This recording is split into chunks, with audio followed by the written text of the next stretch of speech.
Pemuda ini biasa dikenal dengan Ibnu Ummi Abdin. Ya, Ibnu Ummi Abdin. Bahkan nantinya menjadi salah satu di antara sahabat yang paling ujung tombak ilmu Quran. Bahkan satu-satunya sahabat yang pernah ceramah di hadapan Rasul. Ini lagi pernah ceramah di hadapan Rasulullah, masya Allah. Ceramah di hadapan Nabi. Karena Nabi pengen, ayo bicaralah sesuatu untuk kami. Ya siapa nggak pekewo? Suruh ceramah, di situ masih ada Rasulullah, ya mesti nolaknya.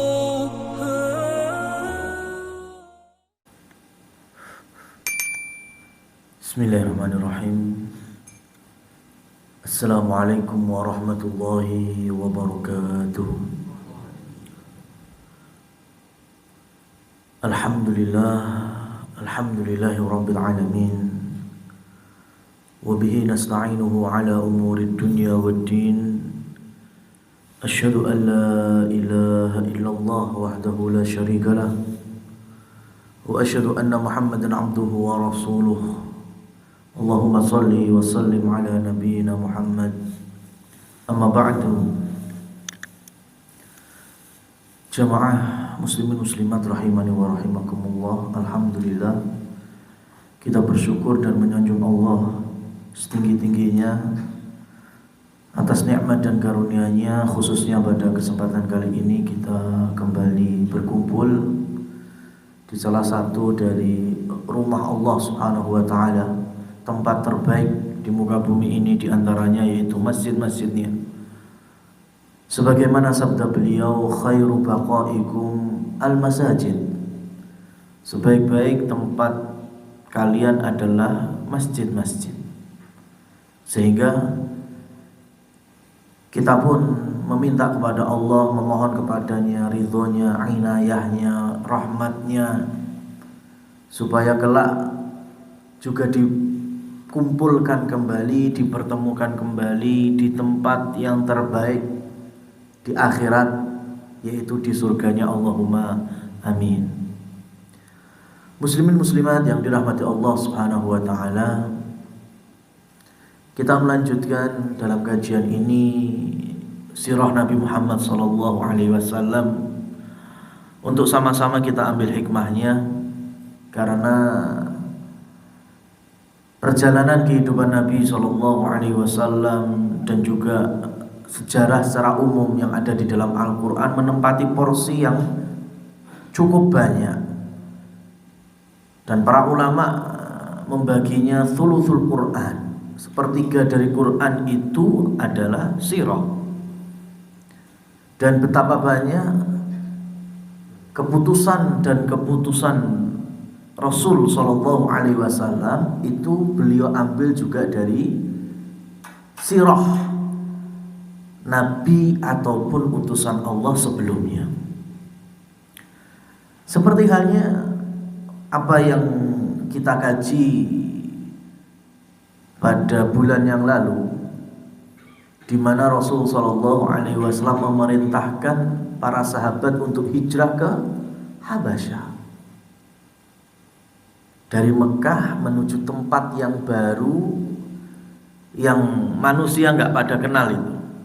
Sudah lain benua, bahkan sudah masuk Afrika. Yang sebelumnya di Mekah mereka disiksa, disempitkan hidupnya, bahkan ada yang sudah menjadi korban syahid, seperti hanya Yasir dan juga Sumayyah radhiyallahu anhumah.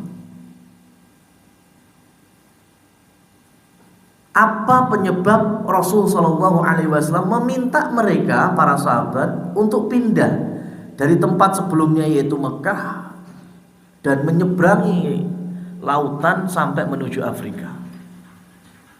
Perlu diketahui jamaah yang dirahmati Allah, saat itu pada waktu kaum muslimin disempitkan, dihimpit dunianya, disiksa para budak-budaknya, ya, atau orang-orang lemahnya, Allah Subhanahu wa taala turunkan bagi Nabi Muhammad surat Al-Kahfi. Surat Al-Kahfi yang biasanya kita baca malam Jumat atau hari Jumat itu. Surat Al-Kahfi itu isinya diantaranya kisah beberapa pemuda yang mana mereka ingin menyelamatkan tauhid, menyelamatkan agamanya dari pemimpin yang kafir, penguasa yang zalim. Dan salah satu aksi dari beberapa pemuda tadi ngapain? Keluar dari negerinya, kabur dari wilayahnya. Meskipun dikejar terus itu sama penguasanya, dicari sama rajanya saat itu, mereka terus lari keluar dari negaranya sampai masuk ke dalam salah satu bukit yang ada guanya. Dan Allah kemudian takdirkan mereka tidur sepanjang 300 tahun tambah 9 itu. Nah ini ketika Rasul Shallallahu Alaihi Wasallam membaca surat Al-Kahfi dan membacakan surat Al-Kahfi, di dalamnya ada kisah pemuda yang keluar dari daerahnya untuk menyelamatkan agamanya, menyelamatkan agama dan menyelamatkan nyawa mereka dari pemimpin yang kafir. Maka Rasul bisa menyimpulkan, oh berarti menyelamatkan agama dan nyawa dengan keluar dari daerah atau tempat tinggal sudah ada sebelumnya, yaitu Ashabul Kahfi. Makanya Rasul minta sahabat untuk pindah yang awalnya dari tempat tinggal mereka Mekah menuju Habasyah. Apalagi Rasul Shallallahu Alaihi Wasallam telah mengetahui dari Jibril bahwa Raja Najasyi adalah raja yang adil, la yadlimu ahadan, tidak pernah mendolimi seorang pun dari rakyatnya. Nah, ini berarti sirah kehidupan sebelumnya, perjalanan umat terdahulu pun dijadikan pijakan, kebijakan oleh Rasul Shallallahu Alaihi Wasallam. Bahkan jauh selepas itu kita punya pahlawan Islam yang menaklukkan Konstantinopel, namanya Muhammad Al-Fatih. Muhammad Al-Fatih itu di antara motivasi beliau berjuang pantang menyerah untuk menaklukkan Konstantinopel menjadi negara Islam, itu karena di depan gerbang Konstantinopel itu ada satu kuburan sahabat. Sahabat itu namanya Abu Ayyub Al-Ansari.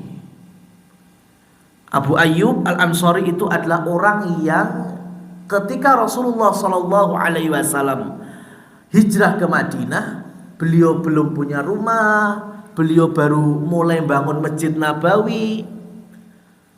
Di mana tidurnya, di mana beliau tinggal, di rumahnya Abu Ayyub Al-Ansari. Dan itu bukan sehari dua hari, sepekan dua pekan. Abu Ayyub Al-Ansari menjamu Rasul sampai Rasul punya rumah di samping Masjid Nabawi itu kurang lebih 6 bulan. Ada yang mengatakan 8 bulan. Artinya selama itu Abu Ayyub betul-betul menemani Rasul Shallallahu Alaihi Wasallam di Madinah, sehingga beliau banyak mengambil hadis dari beliau. Bahkan hadis-hadis terkait dengan kebesaran Islam itu Abu Ayyub sangat paham itu. Kelak kalian akan menguasai Persia, kelak kalian akan menguasai Romawi. Nah itu Abu Ayyub diantaranya yang tahu itu. Maka sepeninggal Rasul Shallallahu Alaihi Wasallam, para sahabat berjalan di atas apa yang telah diberitakan Rasul. Makanya di zaman Umar bin Khattab, Persia takluk, karena sudah ada hadisnya kok. Kelak kalian akan menaklukkan Persia. Dikejar berarti itu Persia, takluk buktinya. Ya. Sodaqah Rasulullah. Kemudian Romawi, yang Romawi Barat, ya saat itu takluk. di masanya Umar bin Khattab. Lah yang belum takluk itu kan yang bagian timur, yang Konstantinopel. Makanya Abu Ayyub Al-Ansari berjuang untuk membuka Konstantinopel, karena ini masuk dalam deretan sabda Rasul Shallallahu Alaihi Wasallam, pasti bisa ditaklukkan. Maka beliau berjuang itu. Cuma usia mentok Allah Subhanahu Wa Taala wafatkan sebelum Konstantinopel ditaklukkan kaum muslimin, dan beliau dikuburkan di depan gerbang pintu Konstantinopel. Nah itu yang membawa Muhammad Al-Fatih termotivasi. Satu kuburan sahabat memotivasi dirinya untuk terus berjuang menegakkan agama Allah dan menyebarkannya sampai bumi Konstantinopel. Lah hari ini jamaah yang dirahmati Allah Subhanahu wa taala, dalam tanda petik kita bisa menyebutkan berserakan kuburan-kuburan orang soleh di sekitar kita. Begitu banyaknya kuburan orang-orang yang beriman, yang kita tahu kemuliaannya saat hidup, kesolehannya saat hidup. Tapi ternyata kuburan-kuburan orang soleh itu bukannya membawa motivasi kita untuk meneladani amalan-amalan orang-orang yang rahimahumullah itu tadi selagi hidup, tetapi kuburan itu malah mendorong sebagian kaum muslimin masuk ke dalam kemusyrikan. Bukan hanya diambil motivasinya, tapi malah jatuh ke dalam kemusyrikan. Tawasul syirik di atas kuburan, tabaruk syirik di atas kuburan. Bahkan ada ibadah-ibadah yang tidak pernah ada dicontohkan oleh Rasul dilakukan di atas kuburan. Kalau ditanya kuburannya siapa? Kuburannya orang soleh. Padahal dahulu Muhammad Al-Fatih itu hanya berbekal satu kuburan satu sahabat aja, itu bisa memotivasi Konstantinopel takluk. Lah kita enggak. Begitu banyak kuburan malah mendorong untuk berbuat kesyirikan. Karena kita tidak bisa mengambil hikmah dari sirah itu sendiri. Ma'asyiral muslimin wal muslimat rahimani wa rahimakumullah tabaraka wa ta'ala. Nah itu yang terkait dengan perjalanan para sahabat di Habasyah. Dan di Mekah beda ceritanya. Rasul Shallallahu Alaihi Wasallam tetap berdakwah, masuk pasar, keluar pasar, kemudian masuk kampung, keluar kampung, masuk kabilah ini, masuk kabilah itu, sampai pinggiran-pinggiran Mekah.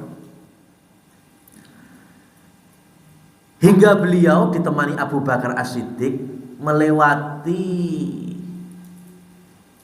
orang-orang atau sebagian, kalau bahasa kita buruh ternak ya, bukan buruh tani kalau nggak ada pertanian di sekitar Mekah, ternak domba. Rasul Shallallahu Alaihi Wasallam beserta Abu Bakar itu menemui seorang pemuda, bahkan sangat muda saat itu, ya, di mana pemuda ini ternyata salah satu buruh ternak orang Mekah. Jadi orang Mekah yang kaya-kaya itu punya ternak, ya, di ngongkon wong ngopeni gitu loh mas. Itu kan jadinya buruh ternak ya kan. Lah pemuda ini memang mantan budak dulunya, keluarganya keluarga budak. Kira-kira kalau orang semacam ini cita-citanya apa?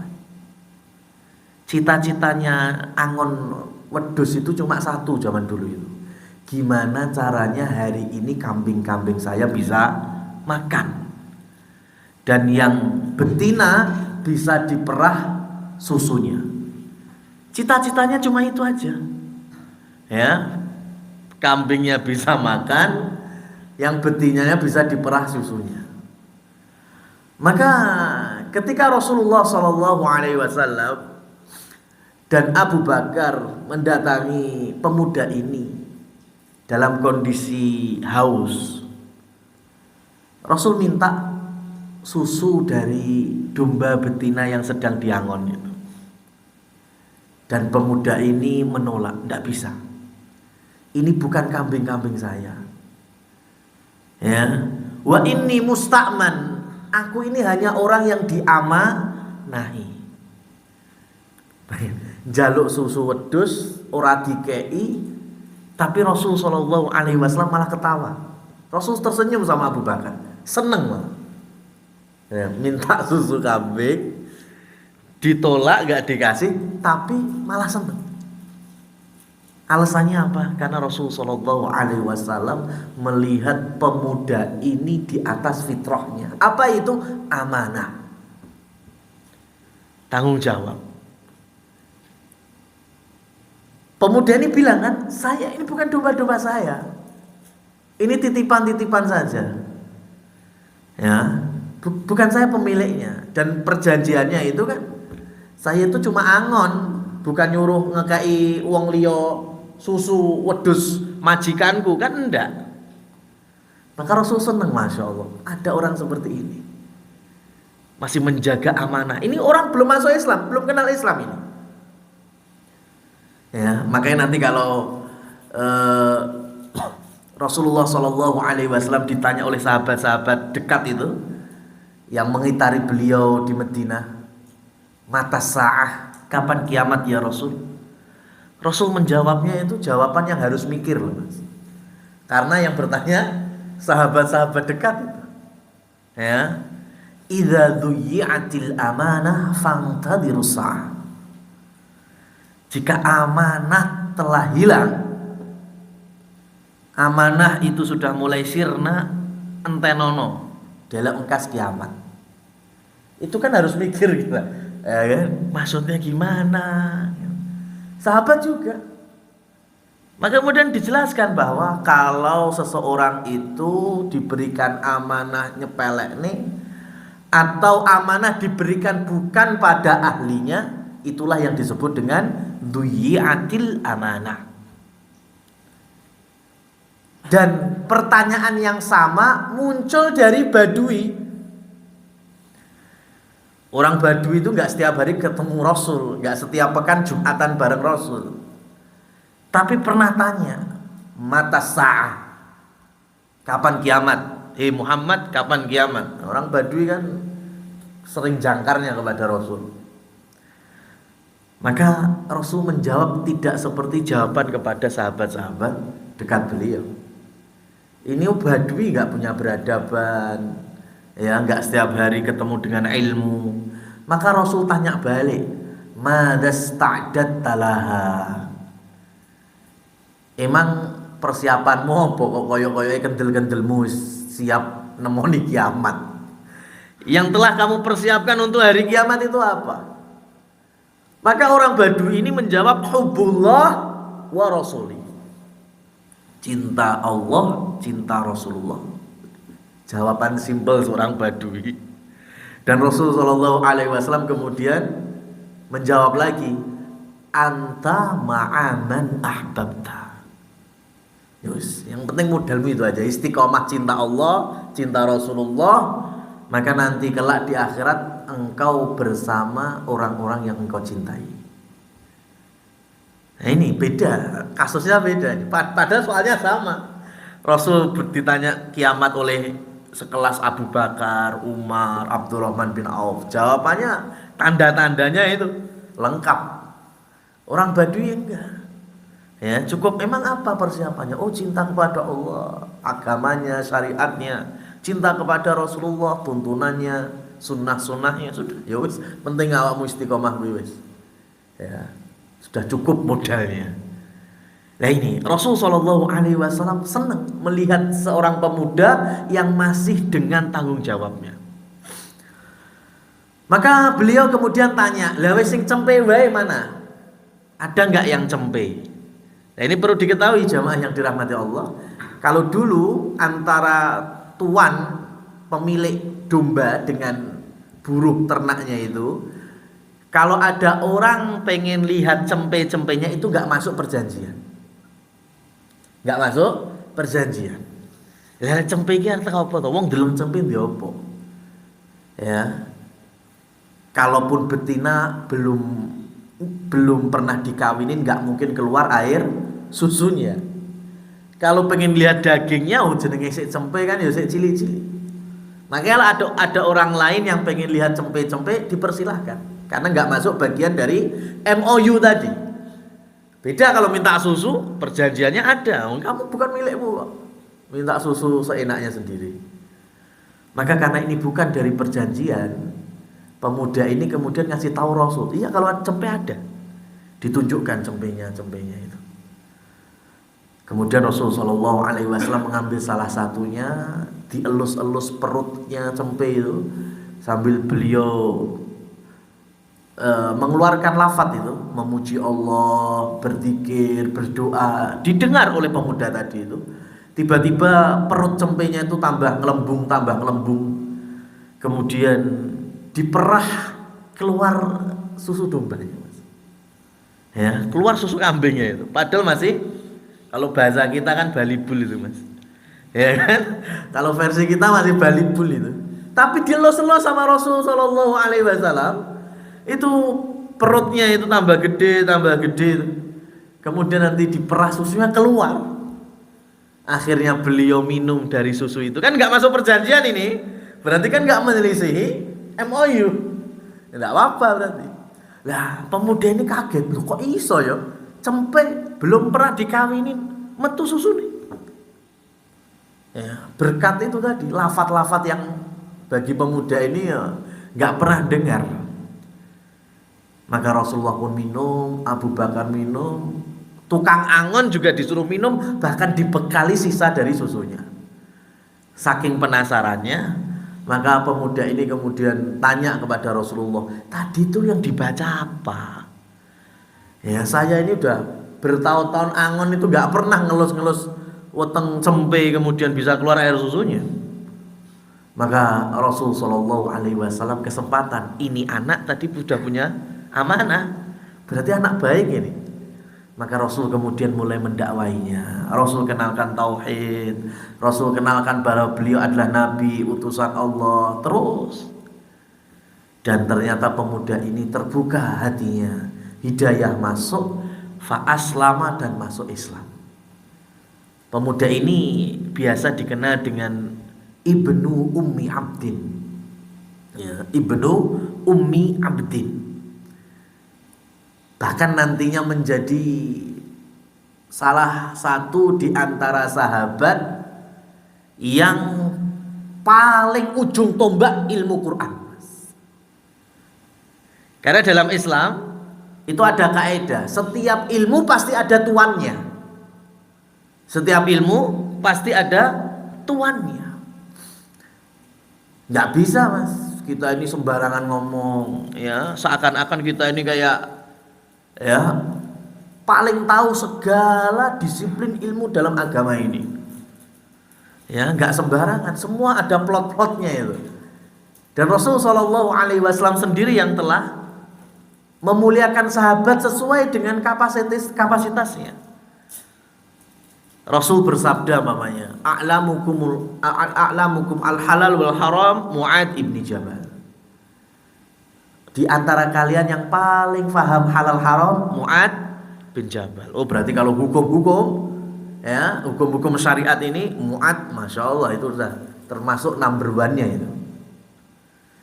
Para sahabat mereka sepakat ketika disampaikan afroduna Zaid. Di antara kita yang paling mengenal ilmu faraid, yaitu ilmu warisan, adalah Zaid bin Sabit. Berarti Zaid bin Sabit itu sahabat yang paling paham ilmu waris. Jadi kalau hari ini kita belajar ilmu waris, nasab keilmuan kita sampai Zaid. Karena mau nggak mau kita harus belajar pendapat dan ijtihad beliau. Dan itu aman karena Rasul sudah memastikan kok.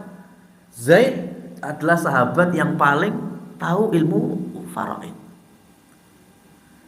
Dan di dalam beberapa riwayat, ada dalam Musnad Imam Ahmad, dalam Tirmidzi, ya, Rasul Shallallahu Alaihi Wasallam bersabda, khudul Qur'ana, Atau dalam riwayat yang lain, istaqra'ul Qur'ana, bacalah Al-Qur'an, ambillah Al-Qur'an min arba'in, dari 4 sahabat. Rasul nggak nyebut 5, nggak nyebut 10, nggak nyebut 15, enggak. Cuma 4 sahabat. Ya. Dan yang pertama Rasul sebutkan adalah ibni ummi abdin. Ya, ibni ummi abdin. Itu yang pertama disebut. Lah, ini orang memang disandarkan ke ibunya, Mas. Ibnu itu kan anak laki-laki. Ummi kan ibu. Abdin budak. Karena memang dulu anak ini ibunya mantan budak. Budak dari Hudzail. Bani suku Hudzail. Ya, karena dulu memang ada beberapa orang-orang Arab itu yang kalau sudah dekat sekali dengan budak-budaknya, bahkan cinta sayangnya itu sampai memerdekakan mereka, dan mereka diberikan marga atau nasab sesuai dengan suku mereka. Makanya biasa ada sebutan maula, mantan budak apa sukunya. Seperti Hasan Al-Basri. Hasan Al-Basri adalah tabi'in yang Masya Allah, kita semuanya mengenal beliau, ya, termasuk awail tabi'in, tabi'in yang pendahulu gitu, yang paling ilmunya paling terakui. Keluarga dari Hasan Al-Basri itu keluarga mantan budak. Lah, ibnu ummi abdin ini berarti juga mantan budak. Cuma ibunya masuk Islam, menjadi muslimah, menjadi mukminah, di antara dari sahabat perempuan. Ya, kenapa? Karena ada yang mengatakan bapaknya itu meninggal dunia sebelum Rasulullah diutus. Lah, sahabat ibnu ummi abdin ini memang nasabnya dinasabkan ke ibunya, karena yang dikenal hidup saat itu masuk Islam, ya, bersama para sahabat-sahabat yang lain, syahadat di hadapan Rasul, wafat dalam kondisi imannya. Adapun bapaknya memang ada aslinya. Bapaknya namanya Mas'ud. Ya, namanya Mas'ud. Tapi riwayatnya nggak ada yang meriwayatkan apakah masuk Islam, apakah berada di agama Hanafiyah, agama, ya, Baqaya, sisa-sisa dari dakwahnya Nabi Ibrahim. Nggak ada yang tahu. Makanya kalau pakai nasab sesuai dari ayahnya, sahabat yang dimaksud kita mengenalnya dengan Abdullah bin Mas'ud radhiyallahu taala anhu. Ya, Abdullah bin Mas'ud itu kalau dalam beberapa hadis Nabi itu biasa disebut namanya tadi, gelarnya, Mas, ibnu ummi abdin. Sebagaimana riwayat yang lain, man sarrahu an yaqra'al Qur'an ghaddan wa fi riwayah rutaban kama unzil falyaqra, ya, ka qiraati ibni ummi abdin. Siapa yang suka membaca Al-Quran, yang mana Al-Quran itu masih fresh, seger, sebagaimana baru saja turun dari Jibril. Ya, Quran yang masih fresh, kayak rutop itu, Mas, kurma muda itu, seger-seger itu. Ya, maka bacalah Quran sebagaimana bacaannya Abdullah bin Mas'ud. Ini sahabat yang tadi ditemui Rasul Shallallahu Alaihi Wasallam dalam kondisi ngembala kambing, ngembala domba, itu akhirnya beriman dan jadi sahabat yang Masya Allah, sahabat yang utama. Ya, sahabat yang para ulama bahkan memuliakannya sampai disebut miskatun nubuwah. Ada bayang-bayang kenabian, ya, ada butiran-butiran kenabian. Abdullah bin Mas'ud bukan nabi, tapi karena seringnya mengurusi Nabi Muhammad SAW, dikenal sahibuna alaih, ya, orang sahabat yang ngurusi sendalnya Nabi. Ya kan, ada Abu Hurairah, Anas bin Malik sama Abdullah bin Mas'ud. Ini yang ngurusi sendal Nabi, karena Masjid Nabawi dulu kan masih pasir, Mas. Jadi Rasul kadang memakai sendal kalau nanti naik mimbar, mau khutbah, mau memberikan ilmu, itu dijaga oleh Abdullah bin Mas'ud, dimasukkan ke lengan jubahnya atau gamisnya ini. Itu salah satu pengabdian mereka, Mas. Padahal dipikir, Mas. Dipikir sendal Nabi, kok enek wong sing nyolong malah, Mas. Sendal Nabi enek sing wani, ya kan? Ini semua orang tahu ini sendalnya Nabi Muhammad. Didekek wae kira-kira ada yang mau ngambil apa enggak? Yo wedi kabeh lah sendal Nabi. Ya kan? Coba sekarang ada sendal tokoh, ya kan? Kita semua tahu apal itu sendalnya tokoh. Kira-kira enek sing wani, wes tak uncali sisih ya, sisih kayak kono kidul, sisih kayak lor. Ada yang berani gitu? Kan enggak, kita hormati itu. Itu baru selevel tokoh atau pemimpin. Ini Nabi. Sahabat semua tahu itu sandal Nabi. Enggak mungkin ada yang gosop, enggak mungkin ada yang nyuri. Tapi itulah ya, sahabat ada yang pengen lebih memberikan pengabdiannya kepada Rasul sallallahu alaihi wasallam. Khidmatu Rasulillah. Maka termasuk Abdullah bin Mas'ud itu nyimpen sendal Rasul itu sebelum beliau membutuhkan di lengannya. Karena memang orang dulu itu gamisnya laki-laki itu lengannya ombo-ombo, Mas, jembar-jembar. Ya, makanya kenapa dalam hudud ya, hukuman sesuai syariat maling potong tangan. Karena biasanya maling itu habis ngambil barang curiannya dilebok nih neng gini, Mas. Ini kan di tangannya kan berarti masih, makanya potong tangan, ngambil nganggo tangan, ngelebok nih yang nganggo tangan. Ya. Itu salah satu hikmahnya kenapa pencuri itu potong tangan. Nah ini Abdullah bin Mas'ud dikenal dengan memiliki miskatun nubuwah karena seringnya bersama Nabi. Bahkan satu-satunya sahabat yang pernah ceramah di hadapan Rasul. Ini lagi pernah ceramah di hadapan Rasulullah, Masya Allah. Ceramah di hadapan Nabi. Karena Nabi pengen, ayo bicaralah sesuatu untuk kami. Ya siapa nggak pekewo suruh ceramah, di situ masih ada Rasulullah, ya mesti nolaknya kan. Abdullah bin Mas'ud nolak, tapi Rasul maksa terus, nggak apa-apa. Karena dipaksa, akhirnya ya jenenge kepeksa, akhirnya ya mau. Dan inilah ceramah yang paling pendek, simple, tapi maknanya sangat dalam. Jadi Abdullah bin Mas'ud itu berceramah di hadapan Rasul dan beberapa sahabat. Raditu billahi rabba wa bil islami dina wa bi Muhammadin sallallahu alaihi wasallam nabiyya. Fansarafa, kemudian ngalih. Dah, selesai, Mas. Ya, sudah. Yang penting kan sudah ceramah itu. Tapi karena ada Rasul, ya sesimpel itu. Udah habis itu duduk lagi. Ya. Tapi hikmahnya bukan Abdullah bin Mas'ud ceramah di hadapan Rasul, enggak. Tetapi ucapan Rasul setelah itu. Nah, tadi ceramahnya apa? Raditu billahi rabba, aku ridho Allah menjadi Rabbku, menjadi ilahku, menjadi sesembahanku. Ya, wa bil islami dila, aku ridho Islam menjadi agamaku. Wa bi Muhammadin sallallahu alaihi wasallam nabiyya, dan aku ridho Muhammad sallallahu alaihi wasallam menjadi nabi dan utusan Allah. Maka mendengar ceramah singkat ini, Rasul kemudian bersabda, raditu bima radhiya bihi Abdullah. Aku ridho sebagaimana yang diridhoi Abdullah bin Mas'ud. Artinya apa? Rasul meridhoi Abdullah bin Mas'ud. Kalau Rasul ridho, ya Allah subhanahu wa ta'ala juga meridhoi kan. Maka kenikmatan apa lagi, Mas? Kalau sudah dapat ridho Allah, ridho Rasul. Itu Abdullah bin Mas'ud.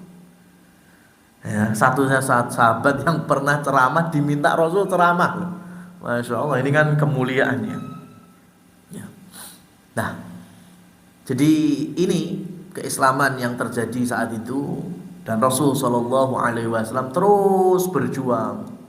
Ya, masuk pasar, keluar pasar, masuk kampung, keluar kampung, masuk kabilah, keluar kabilah, sampai nanti di tahun 7 kenabian, ya, kaum muslimin yang ada di Habasyah tenang, Tapi yang ada di Mekah, yang itu Quraisy Bani Hashim, keluarga besar Rasul Shallallahu Alaihi Wasallam secara umum, entah itu yang beriman ataupun yang tidak beriman, yang penting keluarga besar Bani Hashim diembargo dengan Quraisy yang lainnya. Ya, diembargo. Diembargo itu kalau zaman dulu definisinya lebih parah dari zaman sekarang. Ya. Khisarun Nabi Sallallahu Alaihi Wasallam wa Bani Hashim, biasanya kalau dalam subbabnya sirah Nabi itu seperti itu. Ya, diembargonya Nabi dan keluarga besarnya Bani Hashim. Diembargo zaman dulu itu tidak boleh ada interaksi jual beli. Jadi orang Quraisy lainnya dan orang Arab secara umum tidak boleh menjualkan barang ke Bani Hashim dan tidak boleh membeli barang dari Bani Hashim. Yang kedua, tidak ada interaksi pernikahan antar mereka. Jadi kalau Bani Hashim pengen nikahi di luar dari Bani Hashim nggak boleh, harus ditolak. Jangan sampai ada suku lain menikah dengan Bani Hashim. Itu diembargo.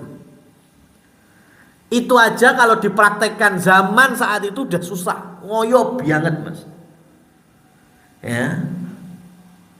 Kalau hari ini kita dikungkung, ya, karena nanti itu diembargonya itu Bani Hashim juga diletakkan di syiab mereka. Syiab itu jadi biasanya setiap suku itu punya syiab. Syiab itu kayak ya tempat khusus bagi satu suku itu untuk berkumpul. Ya, dan syiab Abdul Muttalib, ya, karena Bani Hashim saat itu tokohnya adalah Abdul Muttalib, maka syiabnya, kampungnya khusus Bani Hashim itu dikenal dengan syiab Abdul Muttalib.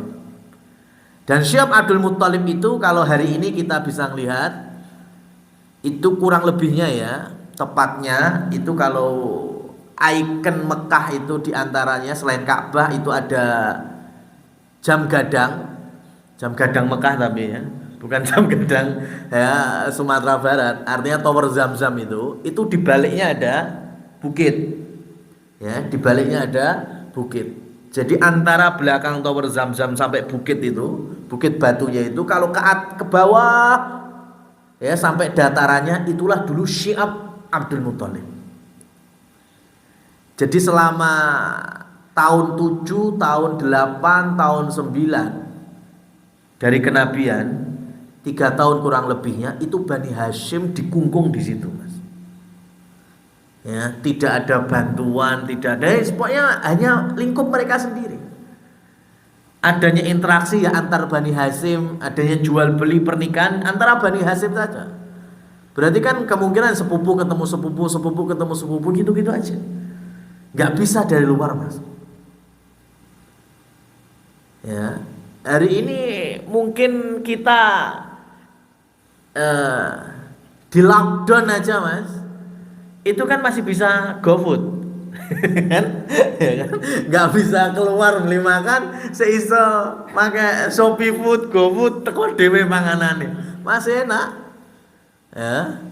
Kalau nggak boleh jual beli dengan orang-orang yang mengembargo, ada onlinean tuh malah bisa jual beli ke orang lain negara ngastina ngono malah iso. Ya kan? Barang tinggal dipaketkan masih bisa. Dulu nggak bisa. Kalau sudah nggak bisa jualan di luar Bani Hashim, betul-betul nggak bisa jualan, nggak bisa membeli juga. Gimana itu? Berarti harta yang ada ya cuma itu toh yang dimiliki, nggak mungkin bisa berkembang. Ya, maka sahabat-sahabat yang saat itu berada di lingkup Bani Hashim, termasuk Rasul Shallallahu Alaihi Wasallam, istrinya Khadijah, ya, maka Khadijah itu meskipun super kaya, tapi wafat nyaris tidak punya harta warisan karena salah satunya habis dalam 3 tahun ini. Ya, sebelumnya sudah membantu jalan dakwahnya Rasul Shallallahu Alaihi Wasallam melalui harta. 3 tahun ini Khadijah punya kiprah besar untuk terus menghidupi ya Bani Hashim, yaitu dengan harta kekayaannya itu. Ya, sampai beliau wafat itu nyaris nggak punya harta lagi yang diwariskan ke anak-anaknya. Ya, karena sudah habis itu, masya Allah. Ini ya sepak terjangnya Khadijah radhiyallahu taala anha ketika menjadi istri seorang Rasul. Ya, maka wafat dalam kondisi yang mulia sekali. Bahkan Nabi SAW di dalam salah satu riwayat Bukhari. Jadi kita semua ini mas, kalau meninggal dunia itu akan dapat 2 gelar. Ya, gelar yang pertama mustarih, gelar yang kedua mustaroh. Ya, gelar yang pertama apa nih? Mustarih. Gelar yang kedua mustaroh. Gelar yang pertama mustarih, itu sahabat tanya, yang dimaksud mustarih itu seperti apa? Mustarih ini kan secara bahasa itu wong sing leren, mas.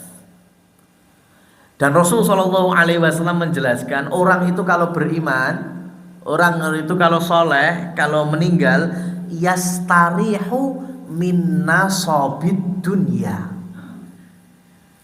maka dia itu istirahat dari segala macam kesusah payahan dunia.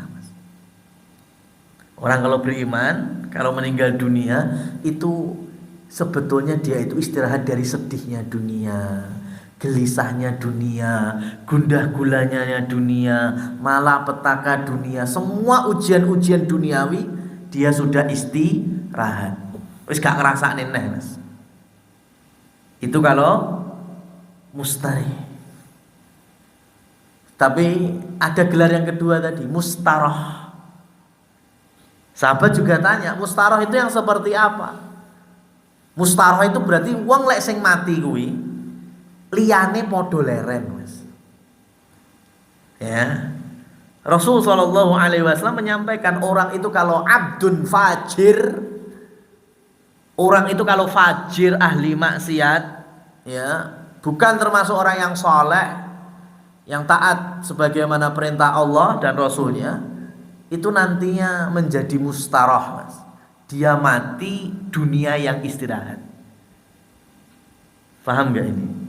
Bahasa kasarnya gini, Mas. Enek karakter wong ki lek mati, wong-wong sing urip malah iso ngomong ini, alhamdulillah akhirnya yo mati. Nah gitu loh, Mas. Bahaya itu lah. Ada nggak kira-kira? Ya, ada orang itu lek mati itu malah orang akhirnya renek ya alhamdulillah wis gak ono. Wah, ada yang kayak gitu loh, Mas. Karena Rasul SAW menyampaikan orang yang seperti ini abdun fajir kalau mati yastarihu minhul bilad wal ibad wasyajar wal hajar wa fi riwayah wad dawab.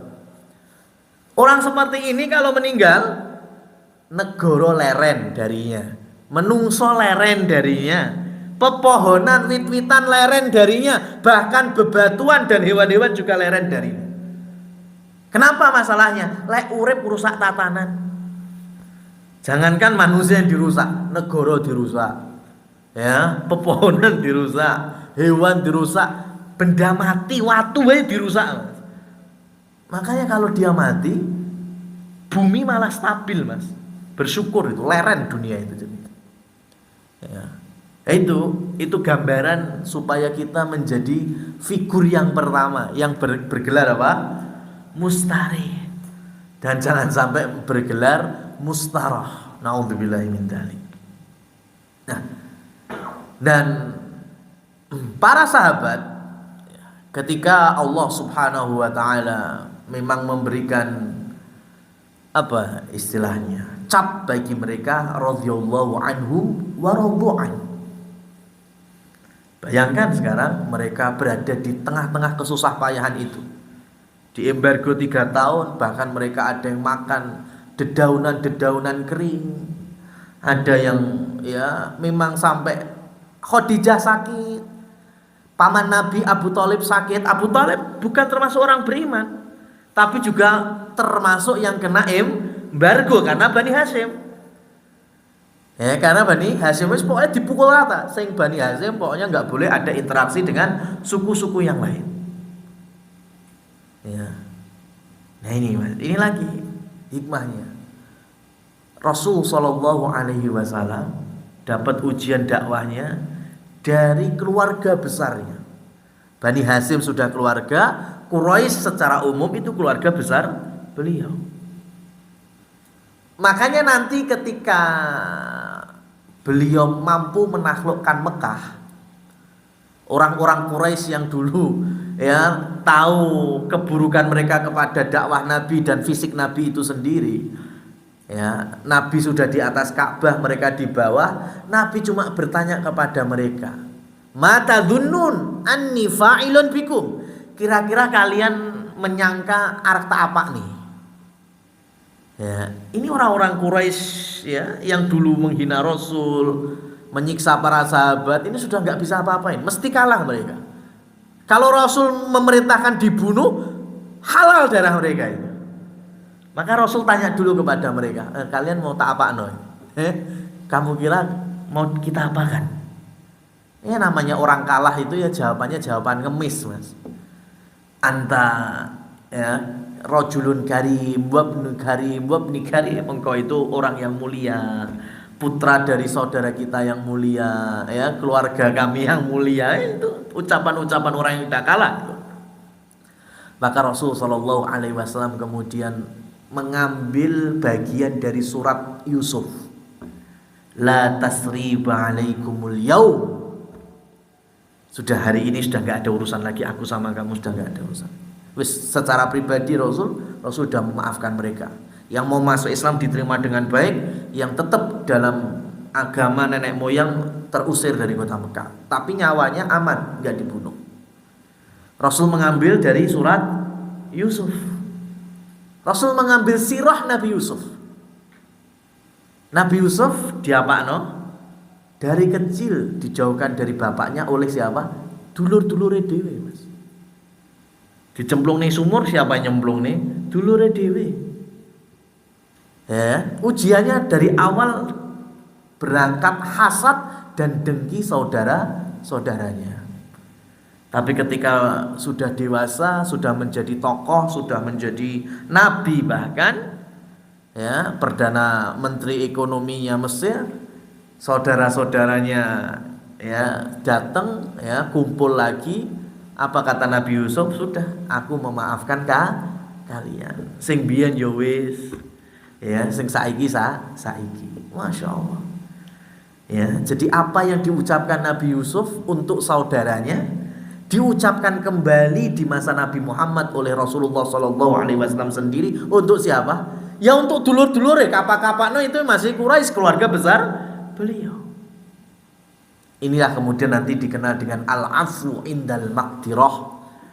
Ya, punya sikap memaafkan di saat mampu membalas. Ini baru top tuh kayak gini, Mas. Ya kan? Mampu memaafkan di saat punya kemampuan untuk membalas. Terkadang kan kita ini nggak berani balas karena emang nggak punya kemampuan, Mas. Ya kan? Ada sing luwih gedhi ngurusui sing luwih cilik. Ya, sing cilik ditekoni, "Kowe kok ora anu?" Wis ora apa-apa tak maaf nih. Ya karena dia nggak punya kemampuan. Coba padha gedene. Nah, mesti yo bales. Ya kan? Mesti bales. Kadang kita itu nggak bales. Ya, kenapa? Karena kita nggak punya kemampuan. Tapi Rasul Shallallahu Alaihi Wasallam punya kemampuan, tapi beliau tidak membalas. Inilah al-afwu indal maqdirah. Maka catatan pada kajian kita untuk terakhir ini, dengan kajian sirah Nabi kita berusaha berada di titik kebenaran itu sesuai dengan tuntunan Nabi Shallallahu Alaihi Wasallam. Karena kata kuncinya, sing penting jadi wong bener, Mas. Yang penting jadi orang yang benar. Meskipun mau dimusuhi, mau dicelatu, mau dipandang sebelah mata atau sejenisnya oleh orang-orang yang tidak mencintai kebenaran, atau lebih halusnya belum menerima kebenaran. Nabi Yusuf masuk penjara. Nanti dibaca di surat Yusuf ayat 30-an itu ya. Nabi Yusuf masuk penjara itu ada dua pemuda yang mlebu penjara juga. Gak mudeng dua orang ini kalau itu Nabi lah. Gak tahu kalau itu Nabi, mereka gak mudeng. Mereka taunya ini sosok kok wong ape, wong bener, wong soleh. Maka ketika di antara mereka bermimpi, dua orang ini bermimpi, kemudian salah satu cerita sih, ya, semalam saya bermimpi. Mimpi apa? Aksirul khamra, aku memerah anggur. Yang kedua juga mimpi, aku juga bermimpi. Ya, ngapa? Ahmilu ala ra'si al khubza, aku membawa roti di atas kepalaku. Ya, kemudian ada burung yang mematuk-matuk roti di atas kepalaku itu. Terus kalian mau apa, kata Nabi Yusuf? Ya, kami pengen takwil mimpi itu apa. Dan model mereka berdua tanya ke Nabi Yusuf di akhir ayatnya itu, inna naraka minal muhsinin. Kami bertanya kepadamu karena kami melihat engkau itu orang yang baik, orang yang benar. Ya. Jadi selagi kita di atas kebenaran, itu udah kita syukuri itu, kita istiqomah di atas itu. Kenapa? Karena nanti Allah sendiri dengan maha bijaksananya, maha besarnya, maha kuasanya, itu orang-orang yang belum menerima kebenaran atau masih tidak suka dengan kebenaran, itu ada suatu saatnya datangi sampean, Pak. Dan itu alasannya cuma karena mereka memandang sampean itu lebih baik dari mereka, lebih soleh, lebih benar dari mereka. Minim ketika di antara keluarganya ada yang meninggal, itu datangi sampean, setidaknya ngurusi jenazah. Ya, butuh juga akhirnya kan. Ya mungkin ketika berangkat ke masjid, ya, sok suci, sok alim, kajian, sok ini, sudah biarkanlah. Nanti Allah akan mengarahkan mereka sendiri kapan mereka datang ke kita. Mungkin ada keluarganya yang sakit, datang ke kita minta dijenguk, atau mungkin minta didoakan. Ya kan? Mereka alasannya ngelihat kita kenapa? Karena lebih benar, ya, lebih baik dibandingkan mereka. Berarti hikmahnya di situ. Yang penting kita di atas kebenaran, istiqomah di atas kebaikan sebagaimana yang telah Rasulullah SAW ajarkan.